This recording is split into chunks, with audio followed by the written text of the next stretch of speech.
Hello class +1 students. इस video में आज हम स्टार्ट करेंगे यूनिट सेकंड।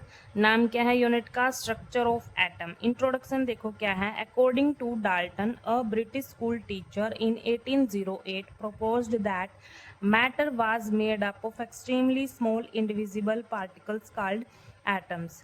तो डाल्टन कौन थे? डाल्टन एक ब्रिटिश स्कूल टीचर थे।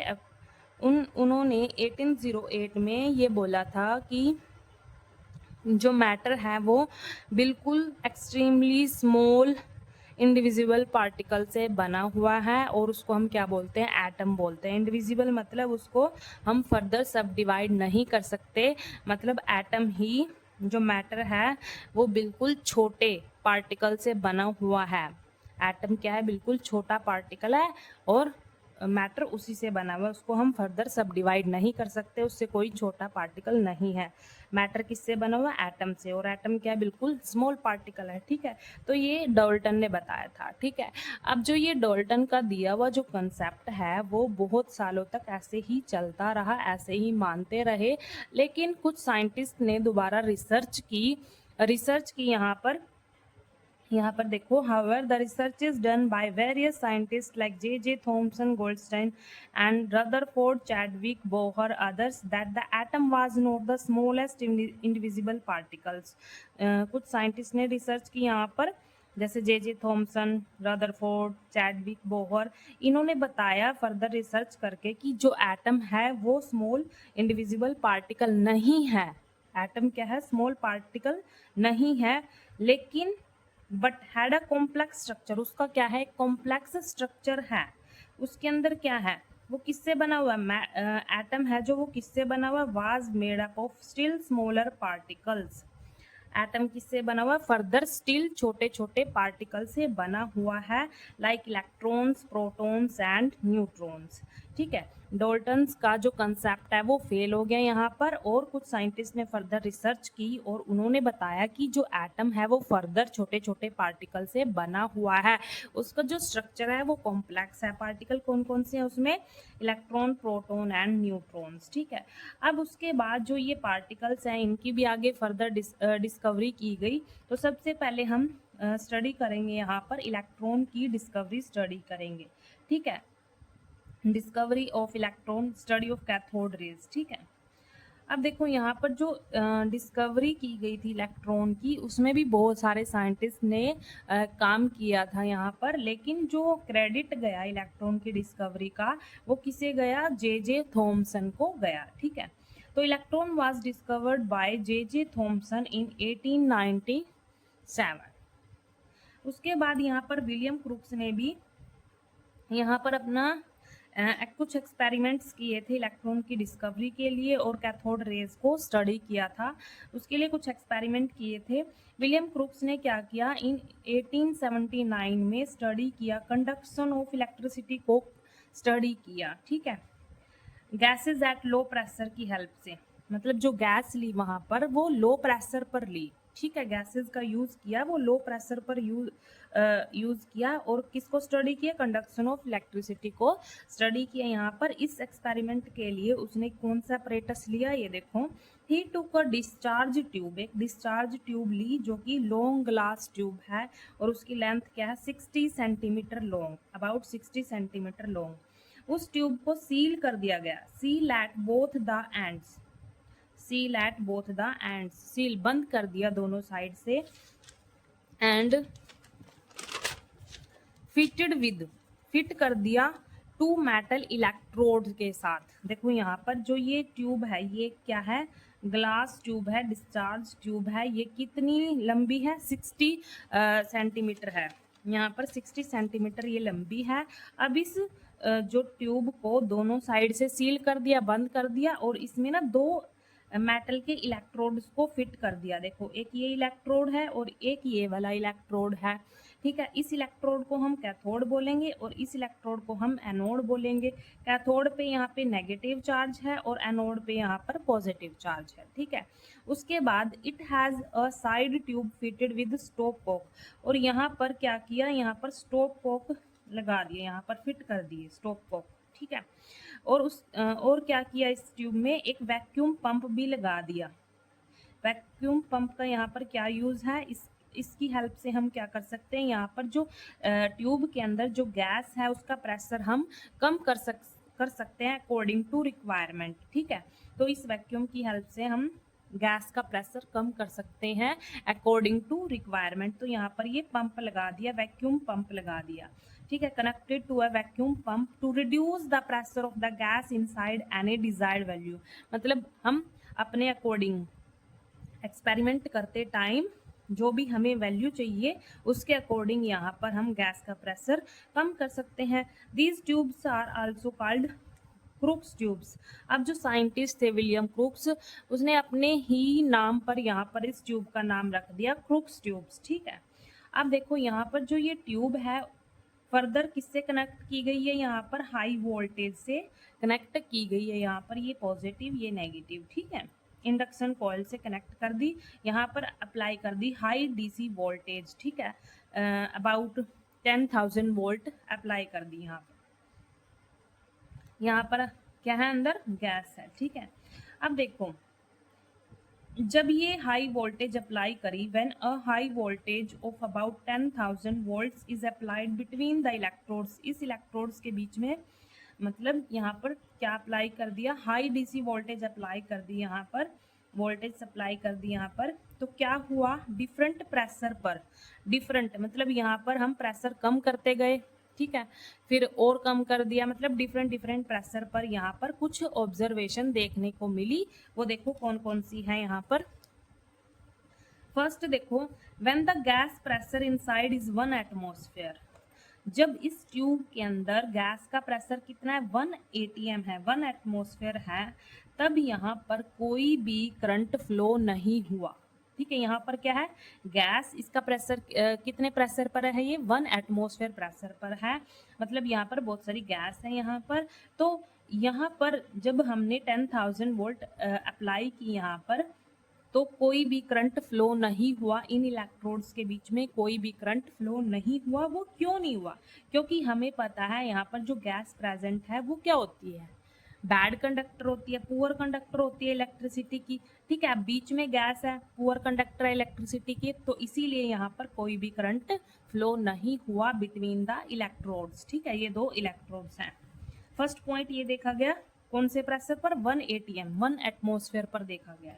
अब क्या किया, सेकेंड टाइम क्या किया, जो प्रेशर है वो कम कर दिया। वो कितना कम किया, वो देखो, when the pressure is reduced to about 10 raised to power minus 2 atmosphere, the current starts flowing between electrodes and colored glow is observed। मतलब यहाँ पर जो प्रेशर है इस वैक्यूम की हेल्प से क्या कर दिया, कम कर दिया। कितना, कितने तक कम किया, 10 रेज टू पावर -2 एटमॉस्फेयर तक कम कर दिया। तब क्या हुआ, मतलब कुछ गैस कम होगी यहाँ पर। ठीक है, अब क्या हुआ, करंट फ्लो होना स्टार्ट हो गया, यहाँ पर करंट फ्लो होना स्टार्ट हो गया, और यहाँ पर कुछ ग्लो होने लगा, यहाँ पर कुछ कलर्ड ग्लो ऑब्जर्व हुआ यहाँ पर इस प्रेशर पर। उसके बाद थर्ड टाइम क्या किया, देखो थर्ड टाइम क्या हुआ, when the pressure is further reduced to about 10 raised to power -4 atm, देखो थर्ड टाइम और कम कर दिया प्रेशर, इस वैक्यूम की हेल्प से और ज़्यादा कम कर दिया pressure 10 rays to power -4 atm तक। तब क्या हुआ, जो ग्लो ऑब्जर्व हो रहा था यहाँ पर, वो ग्लो तो डिसअपियर हो गया, ग्लो क्या हो गया, गायब हो गया, लेकिन जो करंट है वो कॉन्टिन्यूसली क्या हो रहा था, फ्लो हो रहा था। ठीक है, इस प्रेशर पर करंट कॉन्टिन्यूसली फ्लो हो रहा था। करंट क्यों फ्लो हो रहा था यहाँ पर, क्योंकि यहाँ पर जो गैस है वो मतलब बिल्कुल थोड़ी सी रहेगी ना, क्योंकि बहुत ही कम प्रेशर कर दिया यहाँ पर इस वैक्यूम पंप की हेल्प से सारी गैस निकाल दी, मतलब यहाँ पे गैस के थोड़े बहुत मॉलिक्यूल्स हैं, इसीलिए यहाँ पर करंट तो कॉन्टिन्यूसली फ्लो हो रहा था इस प्रेशर पर। ठीक है, the glow between the electrode disappear but the current क्या हुआ, continue to flow, continuously flow करने लगा कैथोड से एनोड की तरफ। ठीक है, if perforatory anode is used, अब यहाँ पर देखो, if perforatory and anode is used, perforated मतलब एनोड में क्या होंगे, छोटे छोटे होल्स होंगे। अगर वो वाला एनोड हम यूज करेंगे तो क्या होगा, अ फेंट greenish glow observe on the glass wall behind the anode.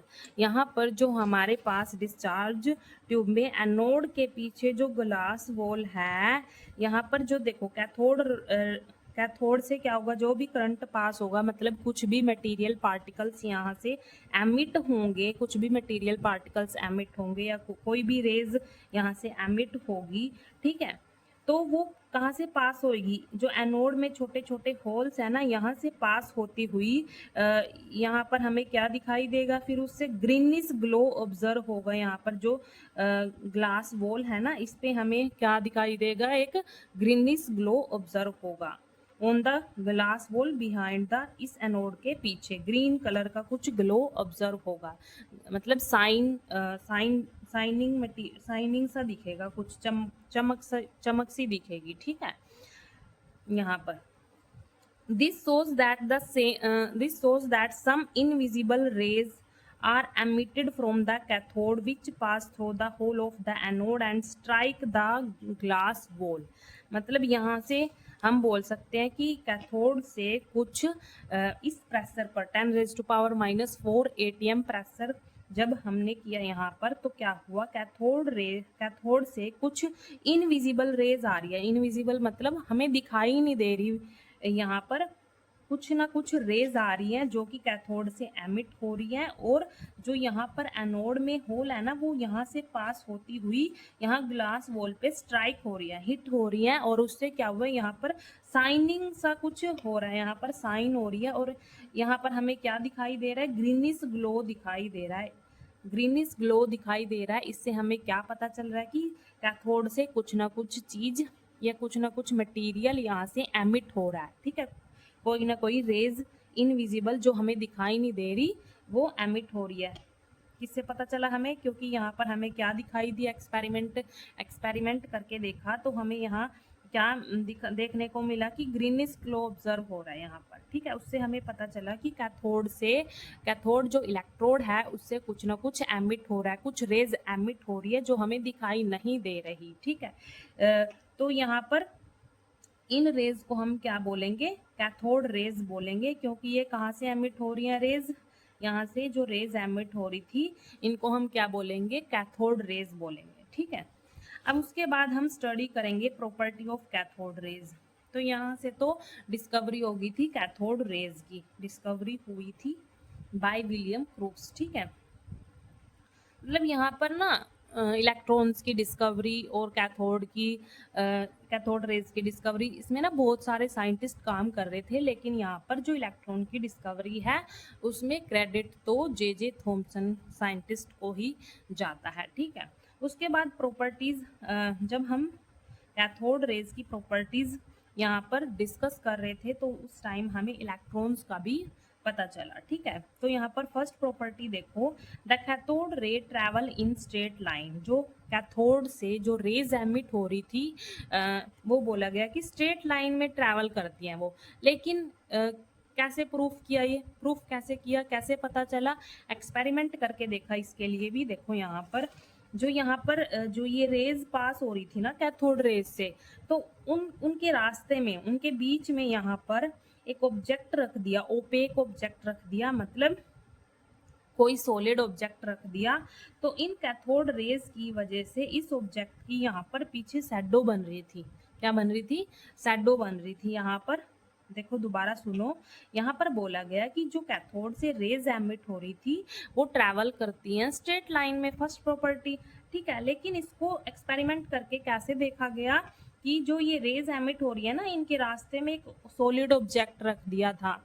अब इस रेज की वजह से इस ऑब्जेक्ट की क्या बन रही है, शैडो बन रही है।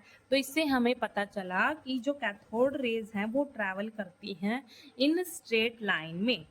अब सेकंड देखो, cathode rays are made up of material particles. जो कैथोड रेज हैं वो किससे बनी हुई है, मतलब कुछ ना कुछ पार्टिकल से बनी हुई है, कुछ ना कुछ मटेरियल पार्टिकल से बनी हुई है कैथोड रेज, ठीक है। वो कैसे पता किया गया, वो भी एक्सपेरिमेंट करके ही पता चला। देखो यहाँ पर जो कैथोड रेज है यहाँ पर, इनके रास्ते में, इनके पाथ में क्या रख दिया, एक पैडल व्हील रख दिया यहाँ पर, ठीक है, एक पैडल व्हील रख दिया यहाँ पर। अब जो कैथोड से कोई ना कोई पार्टिकल्स आ रहा था, कोई मटेरियल पार्टिकल्स आ रहा था, कोई रेज आ रही थी कैथोड से, तो जो ये व्हील है यहाँ पर एक व्हील रख दिया था, ठीक है। इसके पैडल पर जो पार्टिकल्स है वो हिट कर रहे होंगे, है ना, हिट कर रहे होंगे यहाँ पर पार्टिकल्स, और पैडल चलने लगे और जो व्हील है वो घूमने लगा। अब व्हील घूमने लगा तभी तो पता चला कि कैथोड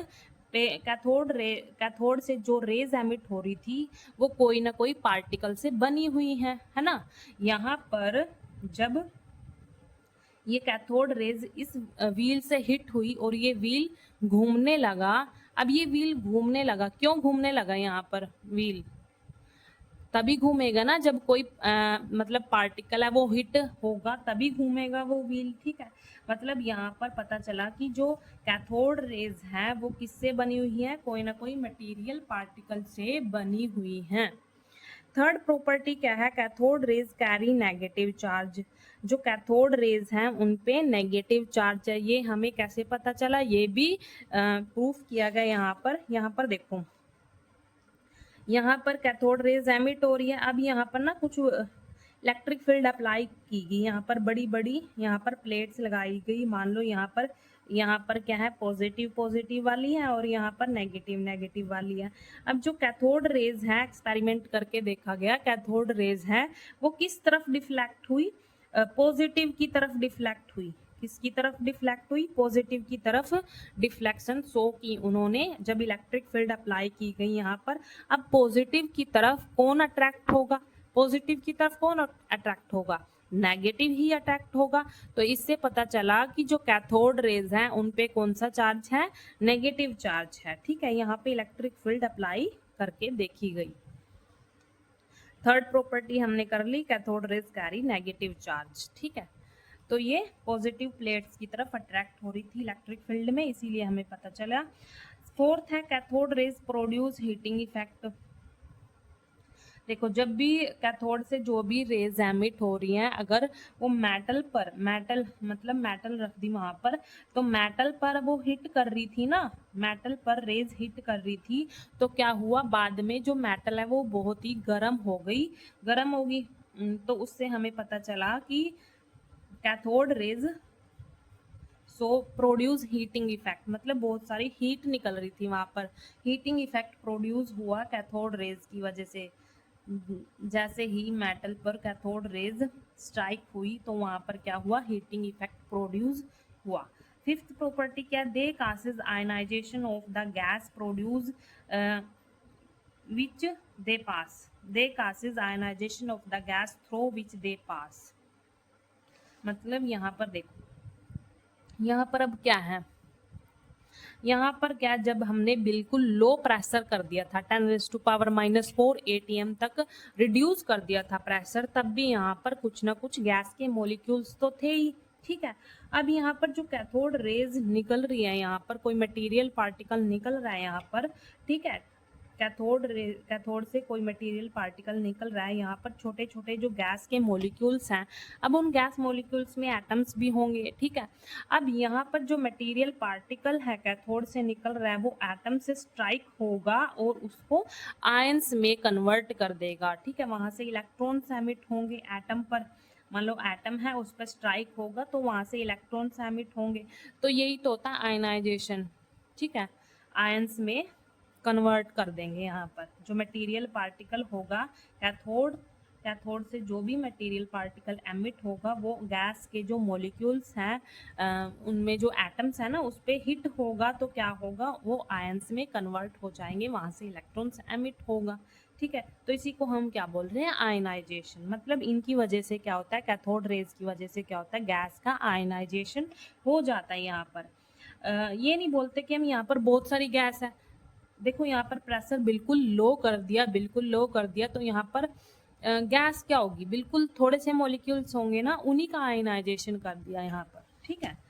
तो they causes ionisation of the gas through which they pass. Sixth देखो, दे प्रोड्यूस एक्स रे।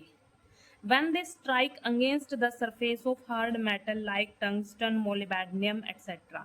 देखो जब भी जो कैथोड रेज हैं, कैथोड से जो मटेरियल पार्टिकल्स निकल रहे हैं वो जब भी हार्ड मेटल के सरफेस पर स्ट्राइक करेंगे तो क्या होगा, एक्स रे प्रोड्यूस होगी उसकी वजह से, कैथोड रेज की वजह से उस हार्ड मेटल के सरफेस से क्या होगा, एक्स रे प्रोड्यूस होंगी। ठीक है, हार्ड मेटल जैसे टंगस्टन, मोलिब्डेनम एक्सेट्रा, यहाँ पर एक्सरे प्रोड्यूस होती है इनकी वजह से। सेवंथ देखो यहाँ पर क्या है, they produce green florescence on the glass wall of the discharge tube as well as on certain other phosphorescent fluorescent substance such as zinc sulfide। देखो मैंने ये तो आपको बता ही दिया था यहाँ पर कि जब भी हम परफोरेटेड एनोड लेते हैं, यहाँ पर जो कैथोड से जो भी रेज निकलती है वो यहाँ से पास होती हुई यहाँ पर ग्लास वॉल पर स्ट्राइक करती हैं तो ग्रीनिश ग्लो ऑब्जर्व होता है हमें। ठीक है, मान लो यहाँ पर जो ग्लास वॉल है उस पर कोटिंग की जाती है, जैसे जिंक सल्फाइड की कोटिंग, या फिर ग्लास वॉल यहाँ पर किसकी ली जाती है, पर फॉस्फोरिसेंट या फ्लोरिसेंट सब्सटेंस होता है यहाँ पर जैसे जिंक सल्फाइड। ठीक है, इसकी कोटिंग की जाती है तो इस पे क्या दिखाई देता है हमें, ग्रीनिश ग्लो ऑब्जर्व होता है। इस ग्रीनिश ग्लो की वजह से ही हमें पता चलता है कि ये कैसे प्रोड्यूस हुआ ग्रीनिश ग्लो। तो ये सोचा गया कि कैथोड से कुछ ना कुछ तो एमिट हो रहा है, कुछ ना कुछ रेज एमिट हो रही है, तभी हमें ये ग्रीनिश ग्लो यहाँ पर दिखाई दिया। तो सेवंथ प्रॉपर्टी यही है कि वो ग्रीनिश फ्लोरिसेंस ग्लास वॉल पर ऑब्जर्व होता है। जो ग्लास वॉल पर जो कोटिंग की जाती है वो इन्हीं की होती है, जिंक सल्फाइड। ठीक है, ऐसी। उसके बाद जो एट्थ प्रॉपर्टी है, cathode rays carry negative charge, ये तो हमने पढ़ ली थी प्रॉपर्टी की, जो कैथोड रेज है उस पर नेगेटिव चार्ज होता है और ये हमने एक्सपेरिमेंट करके भी साइंटिस्ट ने देखा था कि इलेक्ट्रिक फील्ड अप्लाई कर दी थी, एक तरफ तो पॉजिटिव प्लेट्स लगाती थी बड़ी बड़ी, एक तरफ क्या कर दी थी, नेगेटिव, और जो कैथोड रेज है वो किस तरफ डिफ्लेक्ट हो गई थी, वो पॉजिटिव की तरफ डिफ्लेक्ट हुई थी और उससे हमें पता चला था कि जो कैथोड से एमिट हो रहा है ना उस पर नेगेटिव चार्ज है। ठीक है, the negative charge material particle, अब जो कैथोड से जो मटेरियल पार्टिकल्स एमिट हो रहे थे नेगेटिव चार्ज था उन पे, तो उनको क्या नाम दिया गया, इलेक्ट्रॉन्स का नाम दिया गया। किसका नाम दिया गया, इलेक्ट्रॉन्स का नाम दिया गया। तो इससे यहाँ से इलेक्ट्रॉन्स की डिस्कवरी हुई। ठीक है, बीम ऑफ, जो कैथोड रेज है ना वो क्या थी, बीम ऑफ इलेक्ट्रॉन्स थी, मतलब बहुत सारे इलेक्ट्रॉन्स वहां से एमिट हो रहे थे, तो यहाँ से क्या हुआ, इलेक्ट्रॉन्स की डिस्कवरी हुई। उसके बाद देखो, उसके बाद भी फर्दर एक्सपेरिमेंट्स किए गए, was carried out to determine the exact charge and mass of the electrons। Further बहुत सारे एक्सपेरिमेंट्स किए गए इलेक्ट्रॉन्स का जो एग्जैक्ट चार्ज है और मास है वो डिटरमाइन करने के लिए। फर्स्ट जो एक्सपेरिमेंट किया वो किसने किया, जे थॉम्सन ने किया, इन 1897 में किया, और उसने क्या डिटरमाइन किया, इलेक्ट्रॉन का रेशो ऑफ चार्ज, जो चार्ज मास रेशो है वो डिटरमाइन किया, इलेक्ट्रॉन्स का जो चार्ज मास रेशो है वो डिटरमाइन किया। देखो उसने क्या किया, जैसे यहाँ पर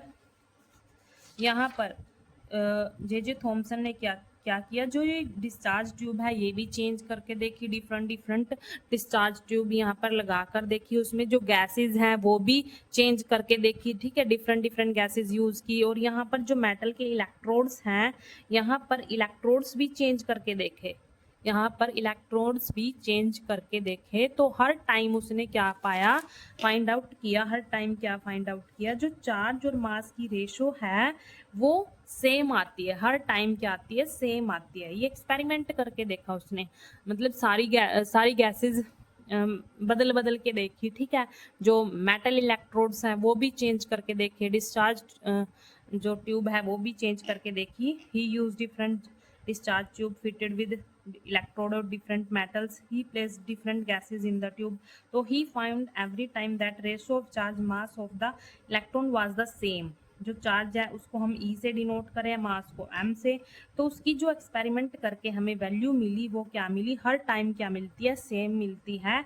तो हमारे पास चार्ज मास रेशो है जो वो कितना होगा 1.76 मल्टीप्लाई 10⁸ कोलाम पर केजी।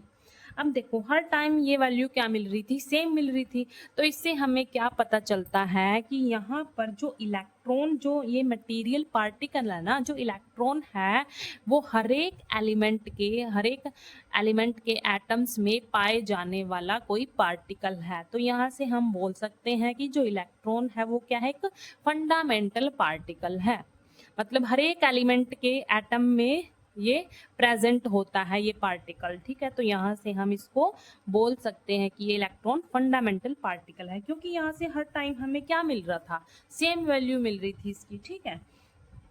अब सेकंड देखो यहाँ पर, for determination of the charge on the electron.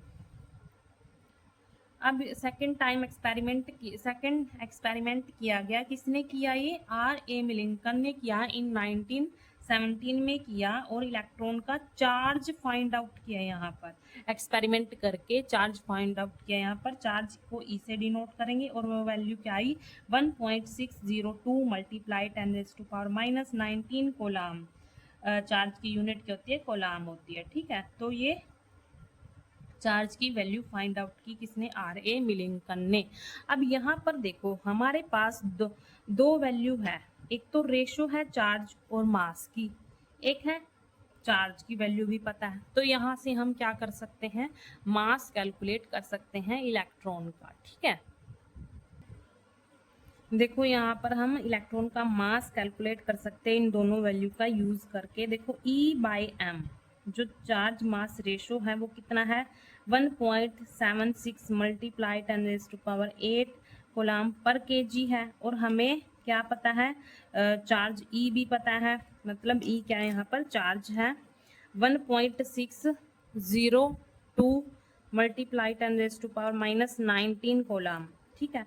देखो ये वाली वैल्यू हमें पता है। अब इस वैल्यू को अगर हम यहाँ पर रखें, E की जगह रखेंगे तो मास तो कैलकुलेट हो जाएगा। E की जगह रख देते हैं 1.602 मल्टीप्लाई 10⁻⁻19 कोलाम, डिवाइड में क्या है m मतलब मास, इक्वल में ये वाली वैल्यू 1.76 मल्टीप्लाई 10⁸ कोलाम पर ग्राम। यहाँ पर ये कोलाम से कोलाम कैंसिल हो जाएगी, यूनिट ग्राम बचेगा, ठीक है। अब क्या करेंगे, इसको क्रॉस मल्टीप्लाई करेंगे। यहाँ पर देखो क्या आएगा, क्रॉस मल्टीप्लाई करके मास मल्टीप्लाई 1.76 मल्टीप्लाई 10⁸ ग्राम इक्वल 1.602 मल्टीप्लाई 10⁻⁻19 ये आ जाएगा। यहाँ पर जो ये ग्राम है ये पर ग्राम था, ठीक है। अब देखो हमने क्या निकालना है, मास निकालना है। तो ये जो कांस्टेंट वैल्यू है ये नीचे डिवाइड में चली जाएगी, और ये पर ग्राम था उधर जाके ग्राम हो जाएगा, ठीक है। 1.602 मल्टीप्लाई 10⁻⁻19 डिवाइड 1.76 मल्टीप्लाई 10⁸ यहाँ पर ये पर ग्राम था ना, ऊपर जाके ग्राम में कन्वर्ट हो गया। यहाँ पर इसको सोल्व करेंगे तो हमारे पास जो मास ऑफ इलेक्ट्रॉन आएगा वो कितना आएगा 9.11 मल्टीप्लाई 10⁻⁻28 ग्राम आ जाएगा, ठीक है। कितना आया, मास ऑफ इलेक्ट्रॉन कितना है 9.11 मल्टीप्लाई 10⁻⁻28 ग्राम। देखो यहाँ पर जो ग्राम था वो क्या था, कोलाम पर ग्राम था। कोलाम से कोलाम कैंसिल हो गया, यहाँ पर ग्राम बचा तो उधर जाके ग्राम में ये कन्वर्ट हो गया, ठीक है। तो हम मास भी कैलकुलेट कर सकते हैं, ठीक है।